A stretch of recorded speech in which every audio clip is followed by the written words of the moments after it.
আমরা এখন আছি বাংলাদেশের সর্বদক্ষিণে, একদম বাংলাদেশের সর্বদক্ষিণের একটা সুন্দর, খুব প্রায় সুন্দরবনের আদলে সি বিচ সহ এখানে চাও বাগান আছে। এটা হচ্ছে বাংলাদেশের একদম শেষ। এরপরে বাংলাদেশের আর কোনো জমি নেই, শুধু সাগর। শুধু বাংলাদেশ না, বাংলাদেশের যেই জায়গার ভৌগোলিক অবস্থান, এই ভৌগোলিক অবস্থানের একদম সর্বদক্ষিণ, তারপরে কোনো আর আপনারা জানেন এই কোনো ধরনের সাগর ছাড়া কোনো জমি বা স্থল কোনো আর পথ নেই। এটাই হচ্ছে বাংলাদেশের শেষ চর এবং সি বিচ। এরপরে শুধু সাগর আর বঙ্গোপসাগর। আপনাদেরকে একটু দেখাই, এই চরের পরে দিয়ে যে আর কোনো হেস্তল, পৃথিবীর কোনো হেস্তল নাই এদিকে।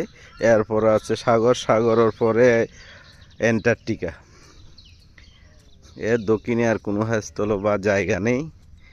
এইটাই হচ্ছে সর্বশেষ, বাংলাদেশের সর্বশেষ দক্ষিণের একটা চর।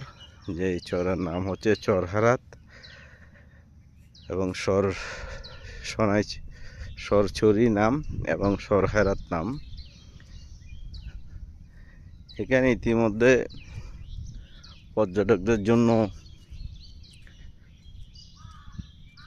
থাকার ব্যবস্থা করা হয়েছে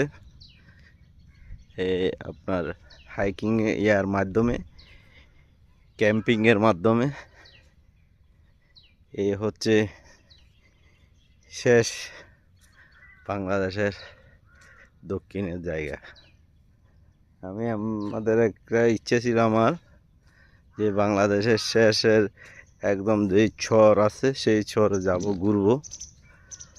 সেই আশা আজকে পূরণ হয়েছে, আল্লাহ পূরণ করেছেন। আল্লাহর অশেষ রহমত। আল্লাহকে অনেক শুকরিয়া আদায় করছি আল্লাহর, যে এমন জায়গায় আমি আসতে পেরেছি।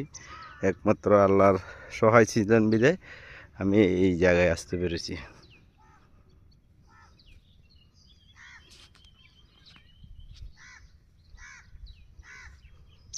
এটা প্রায় সুন্দরবনের মতন। এই চরটি খুব সুন্দর, গাছের ছায়াতে আসছি আমরা।